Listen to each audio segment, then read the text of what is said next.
We'll hear argument next in Case 13-461, American Broadcasting Companies versus Aereo. Mr. Clement. Mr. Chief Justice, and may it please the Court, Aereo's business model is to enable thousands of paying strangers to watch live TV online. Aereo's legal argument is that it can make all of that happen without publicly performing. But Congress passed a statute that squarely forecloses that rather counterintuitive submission. Because although the Internet and the thousands of mini antennas are new, the basic service that Aereo is providing is not materially different from the service provided by the cable company before this Court in 1969. Why aren't they cable companies? They're not. I'm looking at everybody's been arguing this case as if for sure they're not. But I look at the definition of a cable company, and it seems to fit.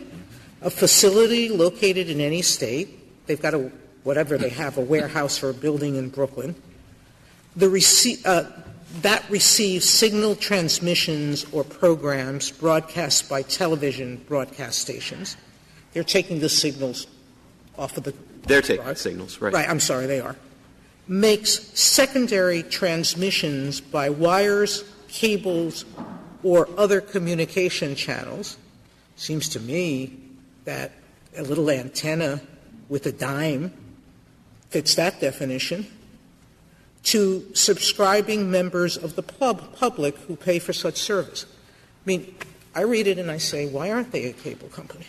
Well, Justice Sotomayor, a couple of things. First of all, I mean, I think if you're already at that point, you've probably understood that just like a cable company, they're publicly performing, and maybe they qualify as a cable company, and maybe they could qualify for the compulsory license that's available to cable companies under Section 111 of the statute. But this gets it mixed up. Do we have to go to all of those other questions if we find that they're a cable company? We say they're a cable company, they get the compulsory license. Well, no, there's lots of conditions on the compulsory license. And I think the first place, the reason that we haven't been debating about whether they're a cable company is because they don't want to be a cable company. They have a footnote in the red brief that makes it clear. They are not a cable company in their view. They don't want to be a cable company. And I think that's because coming with a cable company, it might potentially get you into the compulsory license, but it brings with it a lot of obligations that come with being a cable company. Yeah, but that's why they don't want it. Exactly. That isn't the question. Well, here's the other thing is I think — The question is, are they? I don't think they are. That's really ultimately a question under the Federal Communications Act. But here's why, if I could, I think, and Mr. Frederick will certainly speak to this if you want him to, but I think the reason they don't want to be a cable company is because I think their basic business model would not allow them to qualify for the compulsory license anyways. But I'd still like to know the answer to the question, in your opinion. And, of course, if you want a reason, I'll give you my reason. If we take the public performance, maybe we run into what Professor Nimmer saw as a problem. Why isn't what used to be called a phonograph record store that sells phonograph records to 10,000 customers giving a public performance? It seems to fall within that definition. Well, but if it is, there's no first sale doctrine, and it's a big problem. So we could avoid that problem. Now, that's why I'm very interested in the answer, not just what they want. Well, I don't think they are ultimately a cable company, and we could debate that question, but it's not the question before you. So maybe I could give you some comfort about why you don't need to decide that question. So perhaps we should remand it, because my reason for wanting to decide it is what I said.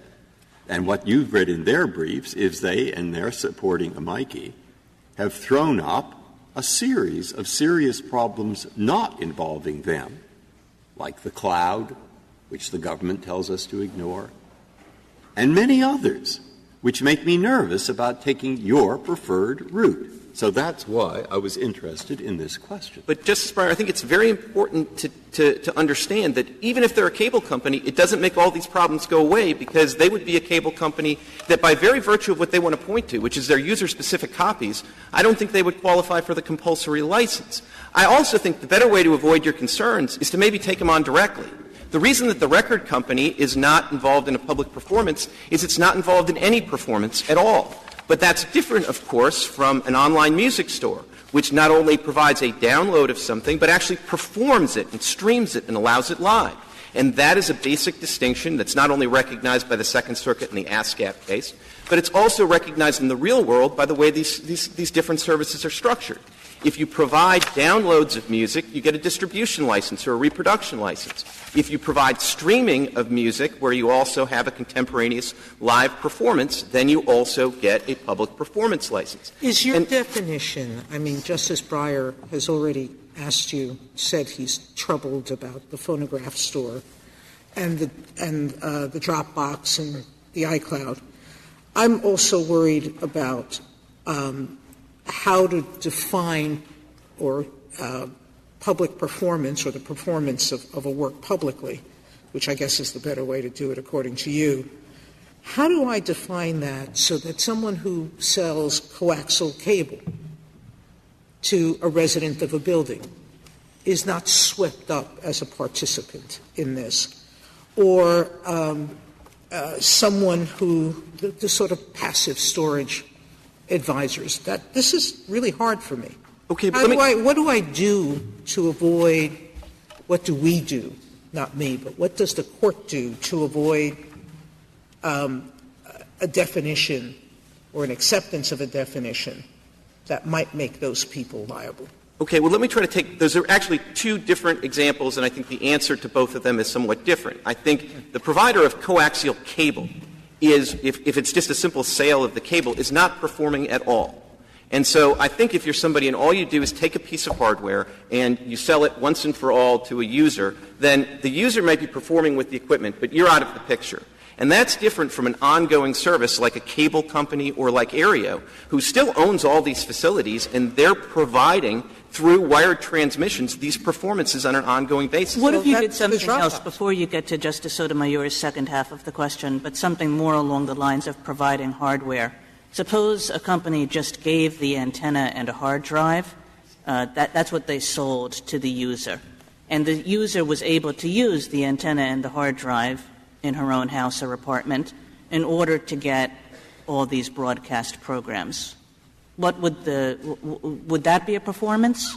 I think the end user would be doing a performance, but it would be a purely private performance, and I don't think the person that sold them the hardware, or really anybody else, if I understand your hypo, would be involved in a performance. And the answer to these hypos, I mean, this isn't something that I'm making up on the fly. I mean, it's right there in the text of the statute. But then it really does depend on, like, where the hardware is. In other words, if Aereo has the hardware in its warehouse as opposed to Aereo selling the hardware to the particular end user, that is going to make all the difference in the world as to whether we have a public performance or not a public performance. Well, and again, I think that goes to what I was about to say, which is that's just not because, we like one better than the other. It's because of the text of the statute Congress wrote. One of the ways that you can public perform, I mean, they start with the classic public performance, right? A singer in a concert hall, they've sold tickets. But then they say, wait, it's also a public performance if you take the singer's performance and you transmit it. And they're thinking over the airways and all sorts of other ways, if you transmit it to the public. And the definition of transmission, then, is to communicate it from one place to another. So there is a geographical aspect, if you will, built right into the statute, so that if you sell somebody hardware and all they're doing is transmitting it to themselves at their home, there's not going to be a transmission that's chargeable to the person who sold you the hardware. But if you provide an ongoing service — So you think that in my hypo, there's a performance, but it's a private performance. And then you move the hardware and it becomes a public performance. Is that it? It becomes a public performance on behalf of the sender, but it still would be a private performance on behalf of the receiver. And that's one thing that's really important to get in mind, is that in this statute, as to the public performance right, there's nothing particularly anomalous about a single transmission that from the sender's perspective is a public performance, but from the recipient's perspective only allows for a private performance. If you think about the classic cable context, which is what Congress was trying to address in 1976 with the Transmit Clause, you have the cable company and they're taking a performance off of the airwaves and they're transmitting it to all the end users. Now, the cable company is clearly performing to the public. But that same transmission is allowing each end user to turn on their television set and make a performance pop, which is a private performance. Roku is paying a license for no reason. I'm sorry? Roku is paying a license for no reason? They sold me a piece of equipment. I don't know all the details of that particular piece of equipment. I'm not sure whether they're paying a license or not, but if there was really a transfer and there's nobody else providing a transmission, I don't think that just operating the hardware in the privacy of your own home is going to result in anything but a private performance. Go to the iDrop in the cloud. Sure. Now, it's, I think, a slightly different situation. And here, I think the ultimate statutory text that allows you to differentiate a cloud locker storage from something like what Aereo does is a language to the public. And I do think that in all sorts of places, including the real world, there's a fundamental difference between a service that provides new content to all sorts of end users, essentially any paying stranger, and a service that provides a locker, a storage service. And I think if you want a real-world analogy off of the Internet, I think it's the basic the difference between a car dealer and a valet parking service. I mean, if you looked at it from 30,000 feet, you might think, hey, both of these things provide cars to the public. But if you looked at it more closely, you'd understand, well, if I show up at the car dealership without a car, I'm going to be able to get a car. If I show up at the valet parking service and I don't own a car, it's not going to end well for me. Well, what is the difference? I didn't mean to interrupt your. Well, I was just so I think there is a very real way in which you would say, at the end of the day, the car dealer is providing cars to the public. The valet parking service is not. It's providing a parking service. I don't want to stretch it too far. Why isn't it like a public garage in your own garage? I mean, if you can park your car in your own garage, or you can park it in a public garage. You can go to Radio Shack and buy an antenna and a DVR, or you can rent those facilities somewhere else from Aereo. They've got an antenna. They'll let you use it when you need it, and they can, record the stuff as well and let you pick it up when you need it. Mr. Chief Justice, that's not an implausible way to look at this. That's exactly the way that this Court looked at it in the fortnightly decision. But Congress in 1976 decided it was going to look at it differently. And it said that if you are providing a service, even if you're providing a service that one could reconceptualize as just renting out antennas that somebody could put on their own house, the person that provides that service on an ongoing basis and in the process exploits the copyright of works of others is engaged in a public performance. That is clearly what they were trying to do in the 1976 Act by adding the transmit clause. Well, the Second Circuit analogized this to its Cablevision decision. So maybe you could explain to me what is the difference in your view between what Aereo does and a remote storage DVR system. Does the difference have to do with the way in which the cable company that has the remote storage DVR system versus Aereo acquires the program in the first place? Does it have to do with the number of people who view this program that's been recorded? What is the difference? I think the potential difference, and as both the cloud locker storage and this example, I don't think this Court has to decide it today. I think it can just be confident they are different. Here is — Well, I don't find that very satisfying because I need to know how far the rationale that you want us to accept will go, and I need to understand, I think, what effect it will have on these other technologies. I had the same question. Just assume that Cablevision is our precedent. I know that it isn't, but let's just assume that it is. How would you distinguish the Cablevision from your case? And how's it applicable here? Assume that it's binding precedent. Just that's a hypothetical. Okay, but Justice Kennedy, I'd like to answer both your questions by assuming that the result in Cablevision is right, but I don't have to necessarily buy the reasoning. Because I think the reasoning of Cablevision is profoundly wrong. So let me circle back to that. But the reason there's a fundamental difference between the RS-DVR at issue in Cablevision and what Aereo provides is, as Justice Alito alluded to, the fact that there's a license in the Cablevision context to get the initial performance to the public. And so then I think appropriately the focus in the Cablevision context becomes just the playback feature and just the time shifting that's enabled by that. And in that context, if you focus only on that, then the RS-DVR looks a lot like a locker service where you have to come in with the content before you can get content out and you only get back the same content. And here's what really I think Aereo's like. Aereo's like if Cablevision, having won in the Second Circuit, decides, whew, we won. So guess what? Going forward, we're going to dispense with all these licenses. And we're just going to try to tell people we are just an RS-DVR. That's all we are. And never mind that we don't have any licensed ability to get the broadcast in the first instance. And we're going to provide it to individual users, and it's all going to be because they push buttons and not because we push buttons. If that were the hypothetical, I don't know how that wouldn't be the clearest violation. Or assume that it is. That isn't our problem. I'm hearing everybody having the same problem, and I'll be absolutely prepared, at least for argument's sake, to assume with you that if there were ever anything that should be held to fall within the public performance, this should be. All right? I'll assume that. I'm not saying it is. But then the problem is in the words that do that, because we have to write words, are we somehow catching other things that really will change life and shouldn't, such as the cloud? And you said, well, as the government says, don't worry, because that isn't a public performance. And then I read the definition, and I don't see how to get out of it. Here's the way to get out of it, Justice Breyer. Ultimately, the words you're going to have to interpret are to the public. Now, to the public, you see, separate at the same time or at different times? Separate or together? So 1,000 people store in the cloud the same thing, as can easily happen, and call it back at varying times of the day. And if all they can do is, just like the valet car parking service, is get back what they put up there, I think you could easily say that that is not to the public. And that's not just me coming up with a clever distinction. That's the distinction that's really been drawn in the real world, because not all cloud computing is created equal.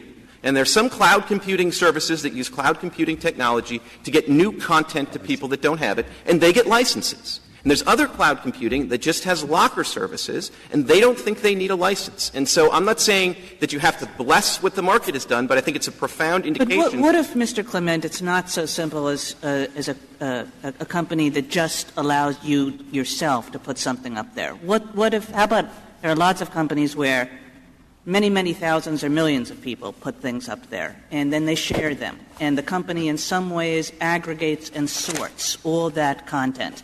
Does that count? That, Justice Kagan, is precisely why I'm asking you not to decide the cloud computing question once and for all today. Because not all cloud computing is created equal. The details of it might matter. If I can just take my valet parking service one more time, if the valet parking service starts renting them out and sort of has a little zip car service on the side and says, hey, while we have your car, somebody else needs a car, we're going to rent it out to them, I think that's different from the pure valet parking service. If I could reserve the rest of my time for rebuttal. Thank you. Thank you, counsel.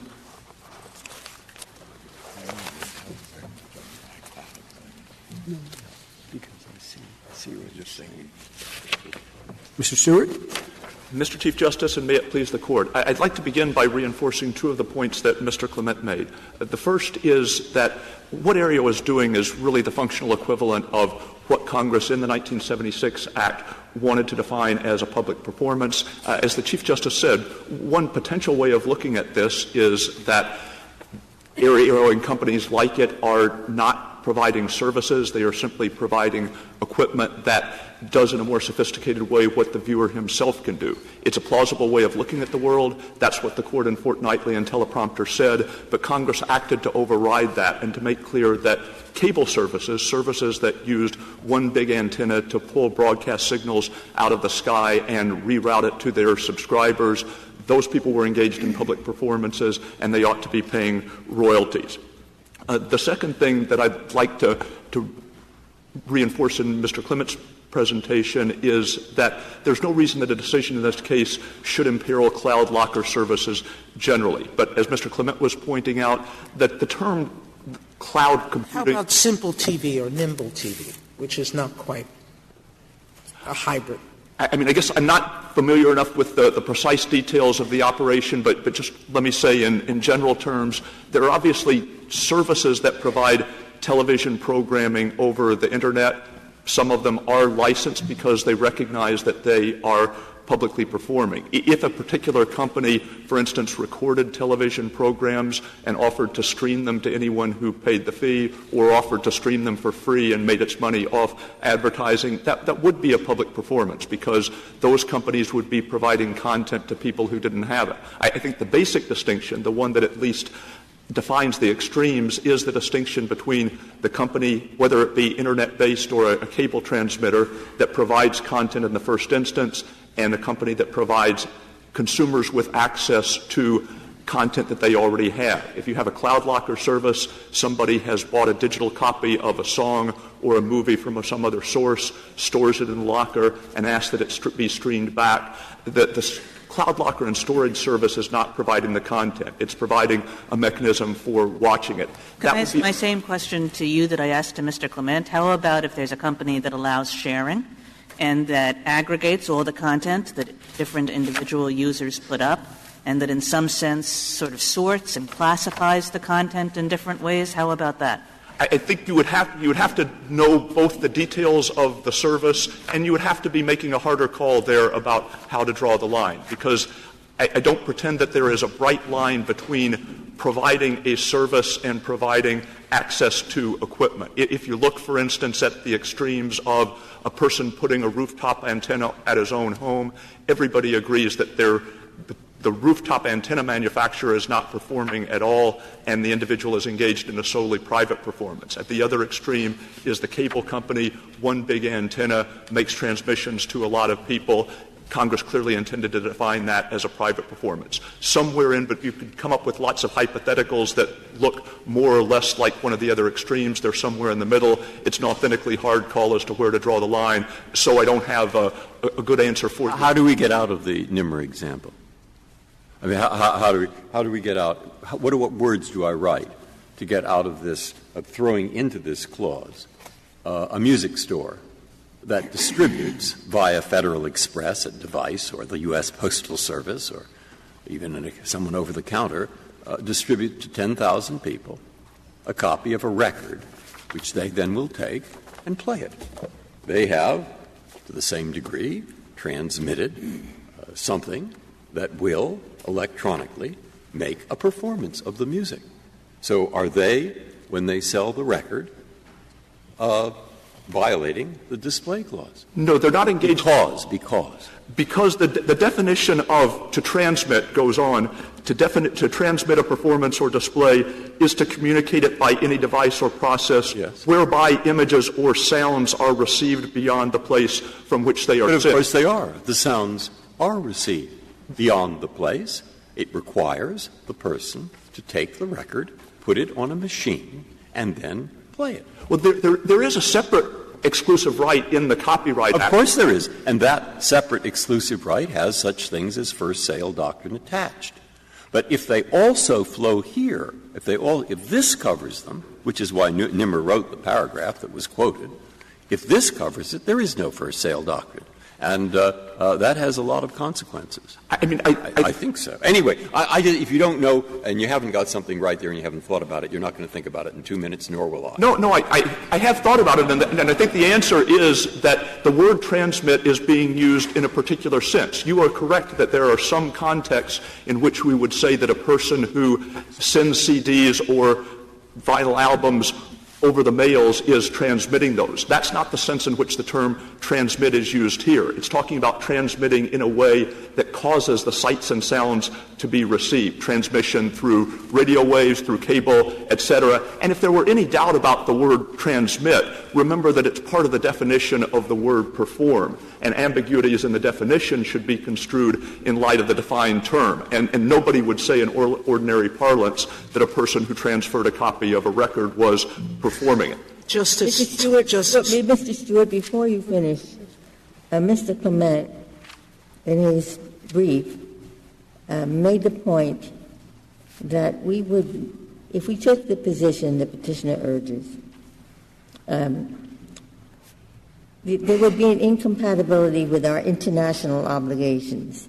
That is, Aereo's view of the public performance right is incompatible with our obligations under the Berne Convention and under, WIPO?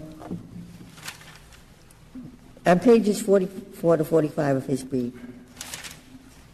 he says that Aereo's view of what the public performance right is runs straight up against our international obligations, and he cites a case from the European Court of Justice, and I think another case. We haven't made that argument. We believe that existing U.S. copyright law, properly construed, is fully sufficient to comply with our international obligations. That doesn't mean that we think that whenever a court misconstrues the statute, we will automatically be thrown into breach. It's certainly possible that if this case were decided in Aereo's favor, that some of our international trading partners might object, but I'm not going to take the position that we would concede those objections had merit, so we're not making that argument. The other thing I would say to reinforce the point that Mr. Clement was making about the phrase "to the public,"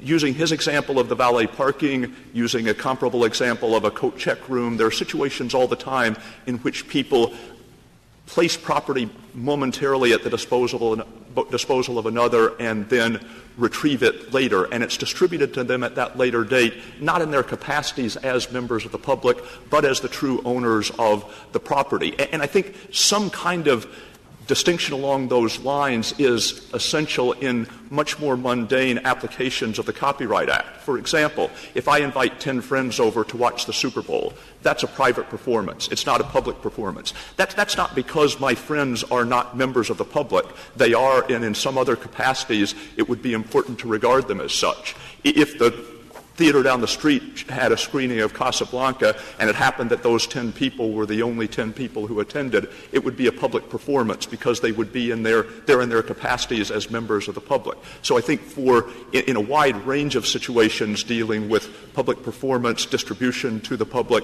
it's essential to ask not only are these individuals members of the public in some sense, but are they acting in their capacities as such? And if you have the pure cloud locker service, the service that doesn't provide content, it simply stores content and then plays it back at the user's request, that service would be providing content to its true owner. How do you want us to deal with Cablevision, the Cablevision case in the Second Circuit? Again, assume it's a binding precedent.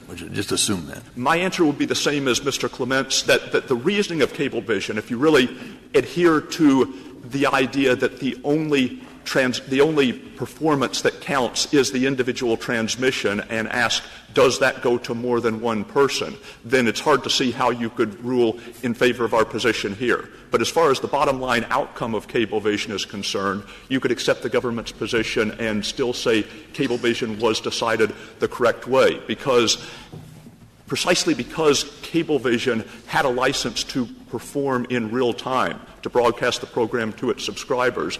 The only thing that was at issue was the supplemental RS-DVR service. And the court in Cablevision, appropriately we think, held that the recording of those programs by the subscribers who were already entitled to view them in real time was fair use under Sony, and the playback can reasonably be characterized as a private performance of their own content.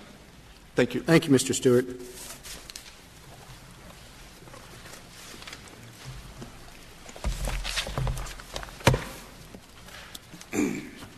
Mr. Frederick? Thank you, Mr. Chief Justice, and may it please the Court. I want to address the cable question, but before I do that, can I just say the 3 points I wanted to make are the text is very clear for Aereo. The interpretations of the text that they offer absolutely threaten cloud computing. And third, this case is really a reproduction right case masquerading as a public performance case. Now, we are not a cable service. The reason we're not a cable service is because cable takes all signals and pushes them down. There's a head end. It's defined by statute. There is a very particularized regulatory structure that deals with taking a lot of content and pushing it down to consumers. Aereo is an equipment provider.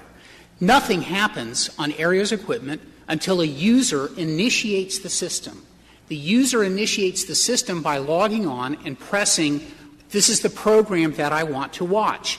That then tunes the antenna, activates the recording that will be made, and then the user is then able to play back that recording. I always thought, and I'm trying to be careful about it, but not often enough, probably breach it like every other member of the public, that if I take a phonograph of a record and duplicate it 1,000,000 times the way you're doing it, and I then go out and sell each of those copies to the public, that I am violating the Act. So why is it that you're not? Well, it's not logical to me that you can make these millions of copies and essentially sell them to the public because you're telling the public when they want to buy it, they can call it up and hear it. So why aren't you? Well, your hypothetical, Justice Sotomayor, implicates the reproduction right. That is the exclusive right of the copyright holder to restrict the number of copies that is made. That is not a public performance right question. They abandoned their challenge in the preliminary injunction proceeding to the reproduction right issue because it runs right into the Sony decision. In Sony, this Court held that consumers have a fair use right to take local over-the-air broadcasts and make a copy of it. All Aereo is doing is providing antennas and DVRs that enable consumers to do exactly what this Court in Sony recognized they can do when they're in home, and they're moving the equipment, the antennas and the DVRs, to the Internet. Was Judge Chin right when he said that there was no technically sound reason to use these multiple antennas? That the only reason for that was to avoid the reach of the Copyright Act. Was there a technical reason, instead of having one big antenna, to have all these, dime-sized antennas? This is a very complex question, Justice Ginsburg, and let me answer it at multiple levels. There are technical reasons why the individual antennas provide the same utility at lower cost and functionality than one big antenna. But there are very practical concerns, too. As a startup business, Aereo is attempting to entice consumers to replicate on the cloud what they can do at home at lower cost and more efficiency. As a practical matter, and Judge Chin had no basis in which to make this statement at all in his dissent, because these are facts not on the record, and efficiency is not a consideration under the Copyright Act. You can't do multiple channels over the Internet anyway.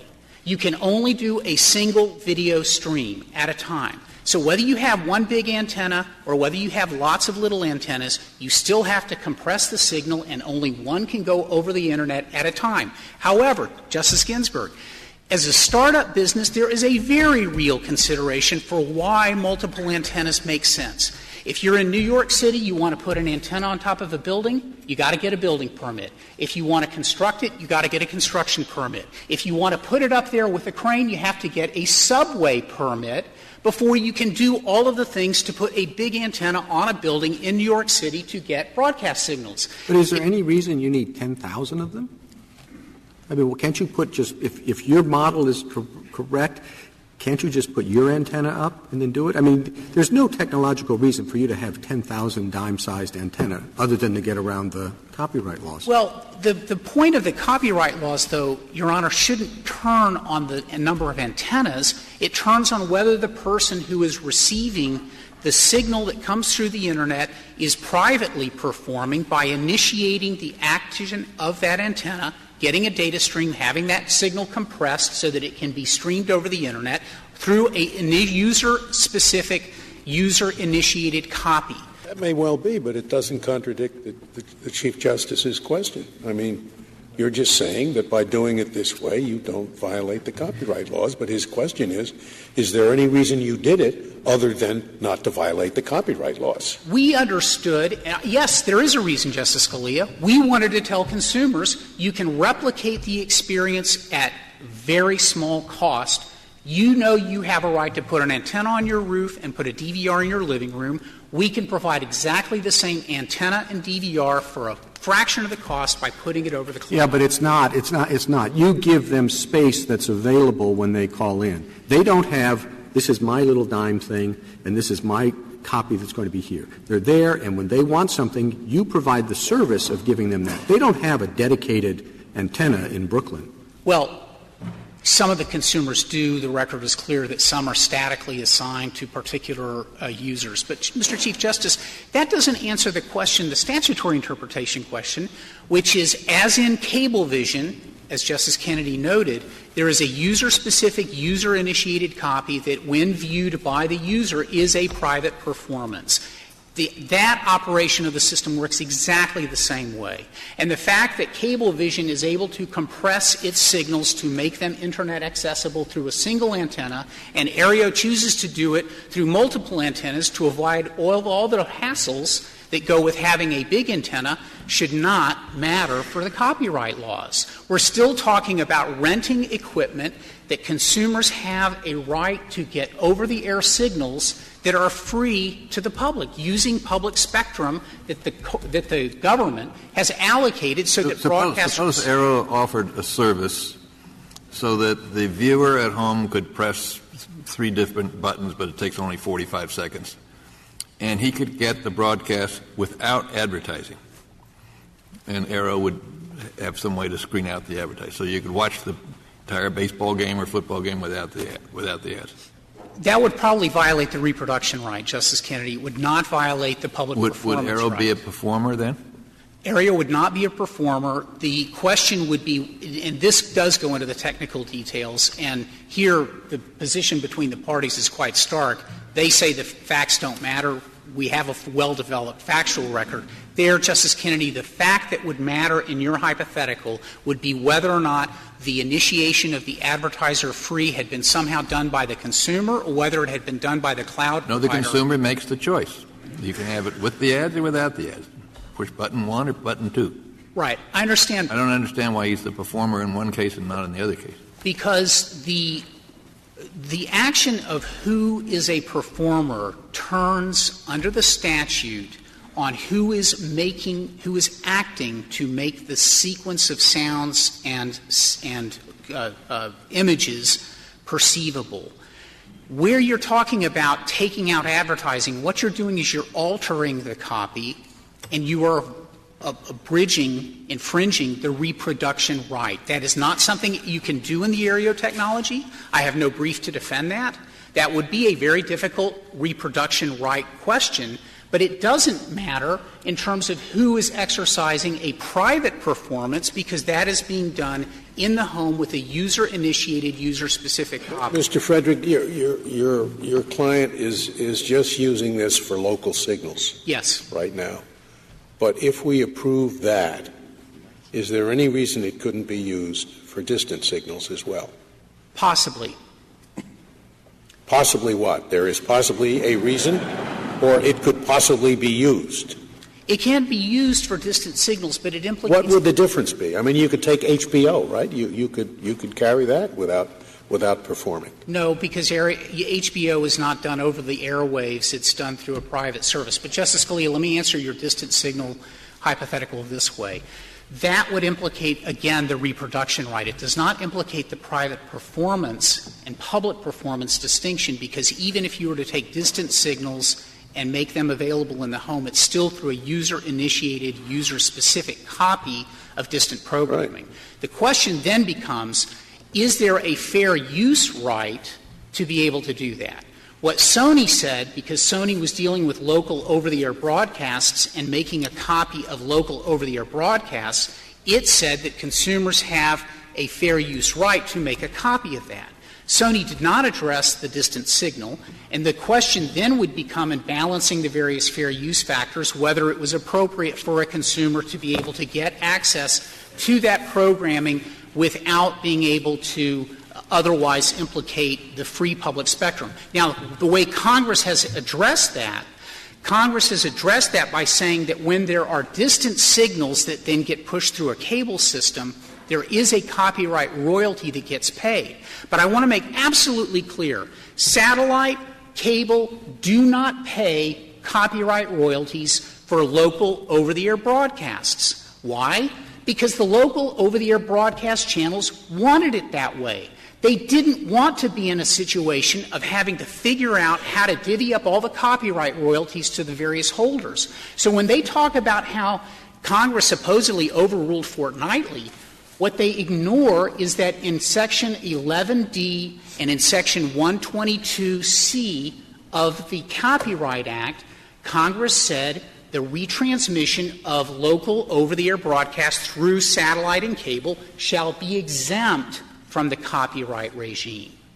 And so when they talk about the retransmission issue, they're really trying to conflate a totally different regulatory system. Would you clarify that every other transmitter does pay a royalty? Maybe it's under compulsory license. And you are the only player so far that doesn't pay any royalties at any stage.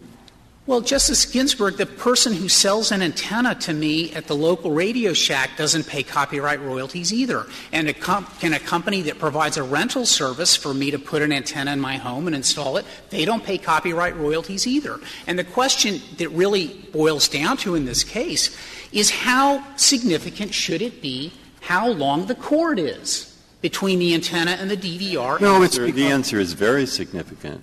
And the reason very significant is because what the local antenna person doesn't do, but you apparently could do, even if you don't, is with the same kind of device pick up every television signal in the world and send it into a person's computer. And that sounds so much like what a CATV system does or what a satellite system does, that it looks as if somehow you are escaping a constraint that's imposed upon them. That's what disturbs everyone. And then what disturbs me on the other side is I don't understand what the decision for you or against you when I write it is going to do to all kinds of other technologies. And I've read the briefs fairly carefully, and I'm still uncertain that I understand it well enough. That isn't your problem, but it might turn out to be. Well, let me address let me try to make it their problem. I think I've addressed the distant signal, and I think you can reserve that case to say that might raise a different issue, but on the facts here would not entitle the company to an injunction enjoining Aereo from providing the service. Now, with respect to the second aspect of this, the reason why their interpretation of the transmit clause causes so many problems for the cloud computing industry is twofold. Number one, they are conflating performance with work in the transmit clause.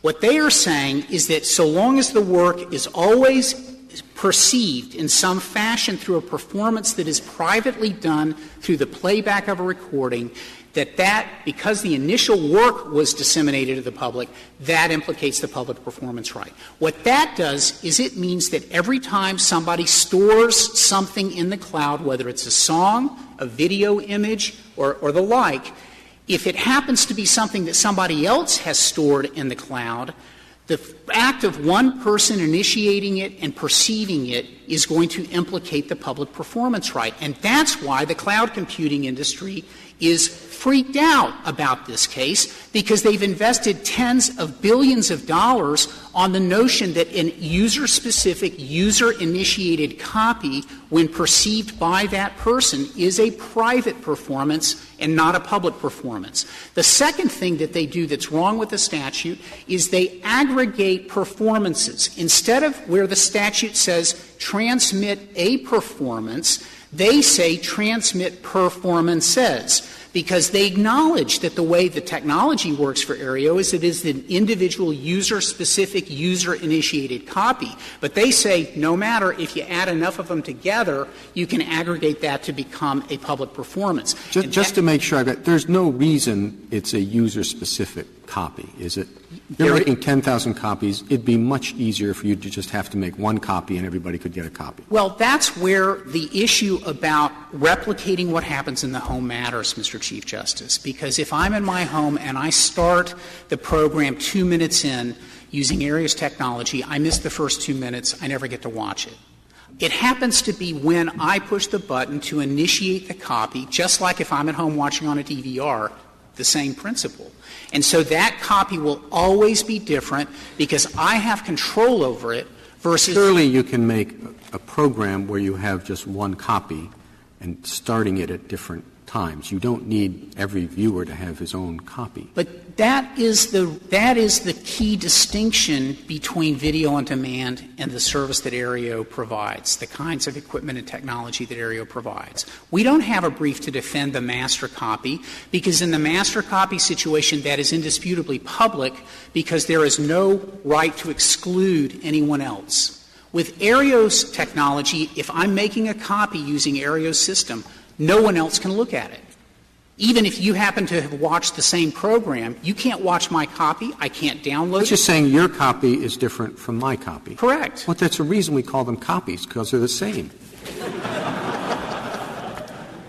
All I'm trying to get at, and I'm not saying it's outcome determinative or necessarily bad, I'm just saying your technological model is based solely on circumventing legal prohibitions that you don't want to comply with, which is fine. I mean, that's, lawyers do that. But I'm just wondering whether you can give me any technological reason, apart from compliance with the particular legal regime, for your technological model. It is much simpler if you're a startup to add components, to add modules when you are starting up, ramping up. And what we're talking about in any cloud computing industry is you're starting with one group of servers, and then you add them, almost like Lego pieces, as you are adding the number of people that you're using. That is a technological reason why the cloud works the way it does, Mr. Chief Justice. So with Aereo's antennas and its DVRs, we can, with about the length of the size of this council table here, service tens of thousands of people in the New York area. We can provide the antennas and we can provide the DVRs, and it's a very compact, small space. And then if we expand and we're able to continue to be in business and we get more subscribers in Brooklyn, we might add another row that would be the size of the council tables behind me. That aspect of the technology goes to the modules that are used for cloud computing, where you basically can add additional servers, add additional hard disk space, and then when new consumers activate, and let me just be clear about this, when they sign up, their system is completely empty. There's no content being provided. There's equipment that's being provided.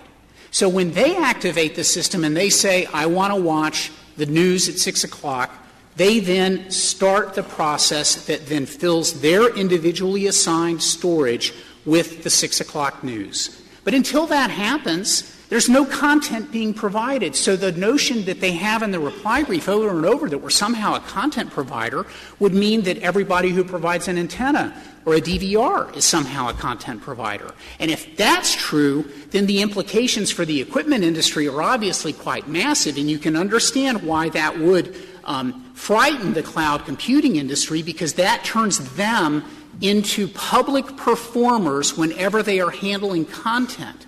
Now, the government says they give the subscriber a menu and says, you can get any of these things. It's not as though the subscriber initiates it. You have these choices, and they're providing you these choices, and those choices are content. It's no different, Justice Ginsburg, that if I'm at home and I have an antenna or rabbit ears on my TV and I know what channels I can get. It's also no different from a user's perspective. It's exactly the same as if I'm watching cable, right? You just have a different content selection, but it looks the same to you. Somebody else is providing you with a menu, and then you pick off that menu. Right, but the menu, Justice Kagan and Justice Ginsburg, is simply what is technologically available. There are broadcast signals that are available in a local area, and they are limited because that's what the broadcasters make available. And simply providing a user guide that says you can tune to this channel or you can tune to that channel if you want to pick up one program or another can't be the difference between a content provider and merely facilitating the use of your equipment. Would you explain in a sentence or two, which will sound as if I'm favoring with you, but I want them to have a chance to reply.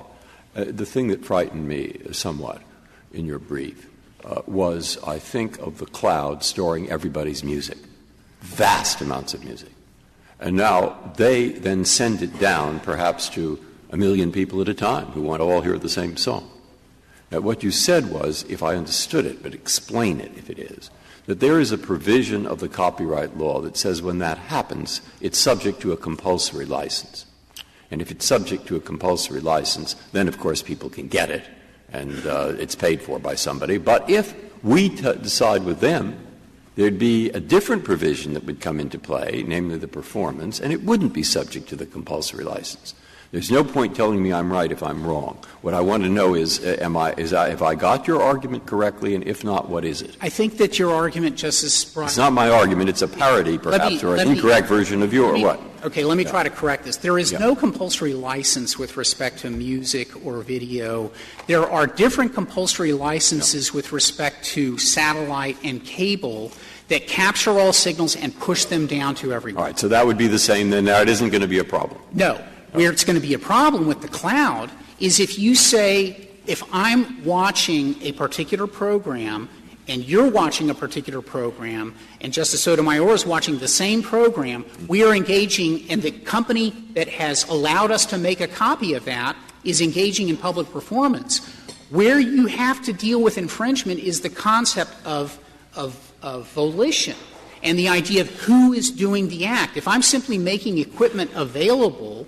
But it should work out in a parallel way. That is, when I look at the program, I am making a copy of the program, and therefore I am violating the non-exclusive right, the exclusive right to copy. Now, if that's fair use, and therefore I can do it, it should also be fair use if exactly the same thing happens, but it comes from a cloud. But let me further answer your question about music, because I omitted a key distinction, which is that for local radio broadcasts, there is a music distribution license. It's under Section 115. Yeah, that's what I was saying. 115C3. Right. But that's the whole that is exactly the same way satellite and cable work as well. So that if you're broadcasting in the local area, it is for free. It is like a copyright-free zone. And the reason for that in the music world is because they want local radio broadcasters to play songs because that drives sales of the records. That's a totally different business model, of course, than in the television world. But the reason why this matters for your perspective is that what the Second Circuit in Cablevision did was it said user-specific, user-initiated copies are private performances. They are not public performances. And the only way — But now you're saying that AT&T system, Netflix, Hulu, all of those systems get their content and they don't push it down to you. They do exactly what you do. They let you choose what you want to see. Yeah. The difference is that they do not exclude anyone. And the difference, the public-private distinction from property law is whether or not there's a right to exclude. If I have private property, I exclude others. If I have public property, I'm not excluding others. Netflix, Hulu, those other services, they're not excluding anyone. As a user of those services, I have no right to exclude anyone else. And so they are making their product, their content available to all without exclusion, other than the subscription that you pay. What we're doing is providing the equipment that enables people to access it. Now, the only distinction that's offered — You are seeking subscribers, legions of subscribers. So I don't understand that. You say they have to — are you selective in that some people who want to use your service are going to be turned down? You're not. You'll take anybody who can pay, right? Sure. And if we went around to 1,000 or 10,000 homes in Brooklyn and we put up antennas, installed their DVRs for them, and we sent them a monthly bill every month to pay us because we had performed that service and provided that equipment, it'd be the exact same position, Justice Ginsburg, and that can't be a copyright violation. Now, the only distinction the government has offered for why Cablevision decision in the Second Circuit, and this goes to your question, Justice Kennedy, somehow should be different here, is in the supposed lawfulness of the first instance in which that content is received. That distinction can't work and would imperil the cloud. Here's why. When a person is accessing local over-the-air broadcast television, it's doing so because that is free public spectrum. And Sony says we have a fair use right in order to make a copy of that free use. The government in the Fortnightly case argued that there is an implied-in-law license when a person accesses local over-the-air telecasts in that way. So it can't be the distinction between our situation and Cablevision that there is somehow some difference, because if I'm watching local over-the-air broadcast TV in my home, I don't have to pay a royalty for it. And that's exactly the analogy that it would be appropriate there. Now, how would that affect the cloud? Well, if you turn every type of performance that an individual makes from some content that gets downloaded or transferred from the cloud provider can't tell what's legal or what's not legal. Some stuff could be up there pirated. Some stuff could be up there perfectly licensed. And what the position of the other side in this case is, those people are liable for direct infringement of the public performance right. And that's why the cloud industry is very concerned that if you have too expansive an interpretation of what is the public performance right, you are consigning them to potentially ruinous liability. Mr. Frederick, why isn't it sufficient to create a line such as the one Mr. Clarence said, which said, do you on the one hand supply or provide the content? That puts you in one box. On the other hand, if you're not supplying or providing the content, if the users are supplying and providing the content, and you're just providing a space, a kind of platform for them to do that, and for them potentially to share the content, that puts you in another box. Well, Justice Kagan, I note that my friend did not reference the words of the transmit clause at all when he offered that distinction, and that's actually quite important because in order to get there, you have to make up words to put them in the transmit clause. But even if you were to think that that was good for a policy reason, you'd still have to explain why the hundreds of thousands of people that are subscribers to Aereo's service don't have exactly the same fair use right to get over-the-air broadcast content than all of those people who are not Aereo subscribers, but they happen to have a home antenna and a DVR. Those people have every bit as right to get that access, and the fact that they are doing it doesn't make their antenna or their antenna provider a content provider. As I said — So why do people pay for the Aereo service if they do the same thing all by themselves? Because if you don't have to buy a TV, a DVR, and an antenna and a sling box, which might cost you thousands of dollars, you might pay $100 to rent it, or if you want to just look at programming selectively, you pay $8 a month. It's a rental service, Justice Ginsburg. That can't change the copyright analysis. And just because you rent equipment does not transform the person that is providing that equipment into a public performer, particularly when you are the one who initiates every set of signals that activates the programming and the content. If there are no further questions, we'll submit. Thank you, counsel. Mr. Clement, you have 3 minutes remaining. Thank you, Mr. Chief Justice. Just a few points in rebuttal. First, I just have to correct just a fundamental difference. Mr. Frederick says, as he did in his red brief, that if you're a cable company and you only retransmit locally, you don't have to pay a royalty. That's just wrong, as we point out in the reply brief. There's a minimum royalty that every cable company pays whether or not they transmit distant signals. So that's just wrong. Second, this is not a case, as Mr. Frederick would like to say, where the user pushes a button and then after that point, Aereo is just a hapless bystander. And if you want an insight into what actually happens behind the scenes, is the phrase the district court used, look at pages 64A to 67A of the petition appendix, because Judge Nathan explains all the things that Aereo does after the consumer presses the button and before it comes back to them on their home screen. They are not just a passive bystander. Also, this whole notion of what's volitional. Maybe in the reproduction concept, in the context, just pushing a button, and there's only one person who reproduces.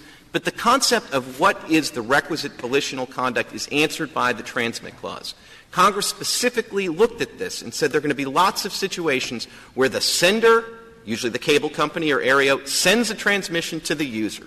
And the sender of that transmission, if it allows a contemporaneous performance, unlike the record company, they are a transmitter, they are publicly performing. Mr. Waxman, tell me the consequences of our decision today.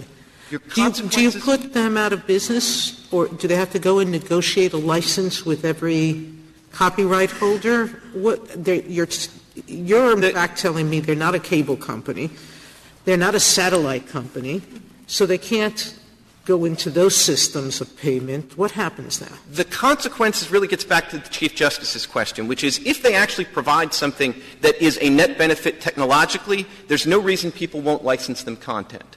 But on the other hand, if all they have is a gimmick, then they probably will go out of business, and nobody should cry a tear over that. Once you take them out of the compulsory licensing system, they're going to have to find copyright owners who owns James Agee's pictures, who owns something that was written by like a French silent film in 1915. I mean, the problem is that they might want to have perfectly good things that people want to watch, and they can't find out how to get permission.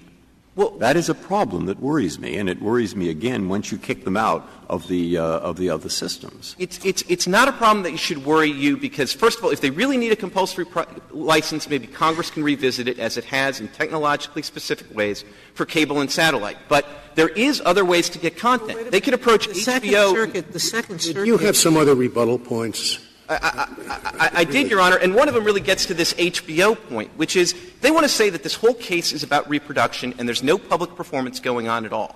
And to understand how crazy that is, with all due respect, if they approach HBO and say, we'd like to carry your content and provide it as a premium service, they would be telling HBO, by the way, we don't need a public performance license. All we need is a reproduction license because we don't involve ourselves in any public performance at all. And that's why, at the end of the day, their argument simply blinks reality. They provide thousands of paying strangers with public performances over the TV, but they don't publicly perform at all. It's like magic. Thank you, Your Honors. Thank you, counsel. Counsel, the case is submitted.